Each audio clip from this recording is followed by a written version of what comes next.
نشاهد مقطع من فيلم علمي عن طائر البطريق يعيش في القطب الجنوبي، فإلى هذا المشهد نتابع مع السادة المشاهدين. نعم. ونود من حضرتك أن تشرح عن ما يعني يحتفظ به وما الله مكن هذا الطائر من خلال وصفات. أستاذ علاء، القطب الجنوبي أبرد منطقة في العالم، يبقى الشتاء فيها 6 أشهر، وتربية الصغير في بيئة صعبة كهذه البيئة تحتاج إلى تضحية كبيرة يصعب تخيلها.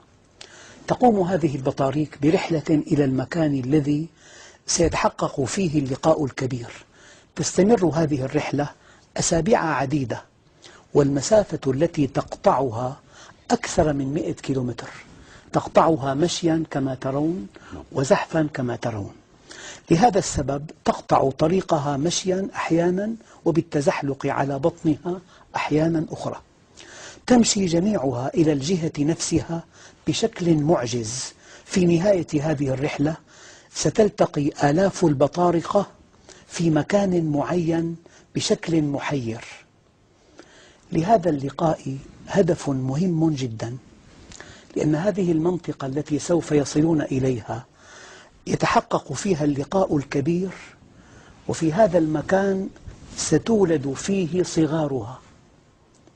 هذه الرحلة الشاقة هي بداية المصاعب التي تواجهها والتضحيات التي تقوم بها. والصعوبة الأساسية تبدأ بعد وضع الأنثى بيضها، لأنه بعد وضع الأنثى بيضها بفترة قصيرة يهجم الشتاء. الحرارة في هذا الشتاء تنخفض إلى 50 درجة تحت الصفر، وتهب رياح حاملة معها الثلج والبرد بسرعة 100 كيلومتر في الساعة. الشيء العجيب أن هذه الإناث تترك البيضة عند الذكور وتعود إلى البحر كي تصطاد لهذه البيضة بعد أن تخرج من البيضة، وتوكل مهمة حضن البيض للذكور المضحية.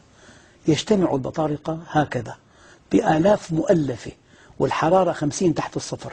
يضع البطريق البيضة على رجليه ويغمرها بفروته. الله. فلو أن البيضة وقعت على الأرض لمات ما فيها فورا. نعم. نتيجة البرودة. التضحية التي تقوم بها تجتاز حدود الخيال. والبطاريق هؤلاء لا تتغذى أبدا طوال 4 أشهر، تصوم ولا تدع البيوض تصل إلى الأرض لحظة واحدة. يمشي مشية خاصة لأن على رجليه البيضة وقد غلفت بفروته، بل تبقى واقفة لأجلها على الدوام. 4 أشهر لا تأكل ولا تشرب حفاظا على البيضة، والحرارة 50 تحت الصفر، والرياح سرعتها 100 تحمل الثلج والبرد. تصطف البطاريق على شكل دائري كي تحتمي من الرياح القاسية. كل ما تستطيع فعله خلال الشتاء هو الصبر. نعم. بعد الأشهر 4 الصعبة يبدأ الربيع مرة أخرى، يأتي الفرج، فالبيوض تفقس. بدأ الربيع يظهر فالبيوض تفقس، علامات الأزهار في القطب الجنوبي. نعم. ارتفاع الحرارة قليلا، نمت الأزهار أشكالا جميلة حيث حل الربيع. نعم. فهلأ البيوض فقست وفتحت الصغار أعينها إلى الدنيا حديثا، وما زالت على أقدام آبائها حتى الآن لعدم تكون الطبقة الدهنية التي تحميها من البرد. الشيء العجيب أن أول غذاء يتلقاه هذا الصغير غذاء محفوظ في حوصلة أبيه من 4 أشهر، وأبوه في أشد الحاجة إلى هذا الغذاء، ويؤثر الأب هذا ابنه على نفسه وهو أشد الحاجة. صار له صايم 4 أشهر. تعلمنا دروسا في رعاية الأبناء. الآن تعود الإناث إلى الأرض. كانوا في البحر 4 أشهر ليجمعوا الصيد لصغيرها. في هذه الفترة ترجع الأنثى من البحر الواسع إلى الشاطئ.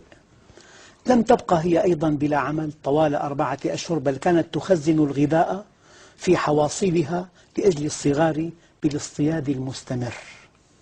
وبمجرد رجوع الإناث تسرع ذكور البطريق التي صبرت على الجوع 4 أشهر إلى البحر، لأن الذكور تنزل في البحر لتصطاد بالتناوب. نعم بالتناوب. بقيت بلا طعام 4 أشهر. نعم. وبمجرد إشباع ذكور البطريق ترجع إلى العش وتتابع تربية الصغار مع البطريق الأم. بعد مدة قصيرة تنمو صغار البطريق، الصغير نمى وصار قريبا من أمه. نعم. وترعرع. نعم. وتصل إلى حجم تستطيع فيه التنزه مع آبائها المضحية. لا يأكل البطريق الأب طوال 4 أشهر لأجل صغاره، يبقى واقفا باستمرار كي لا تمس البيوض الأرض لحظة واحدة. جميل.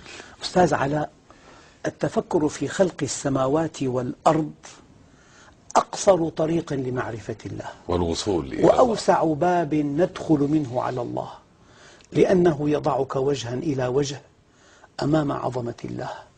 إن في خلق السماوات والأرض واختلاف الليل والنهار لآيات لأولي الألباب الذين يذكرون الله قياما وقعودا وعلى جنوبهم ويتفكرون في خلق السماوات والأرض ربنا ما خلقت هذا باطلا سبحانك فقنا عذاب النار.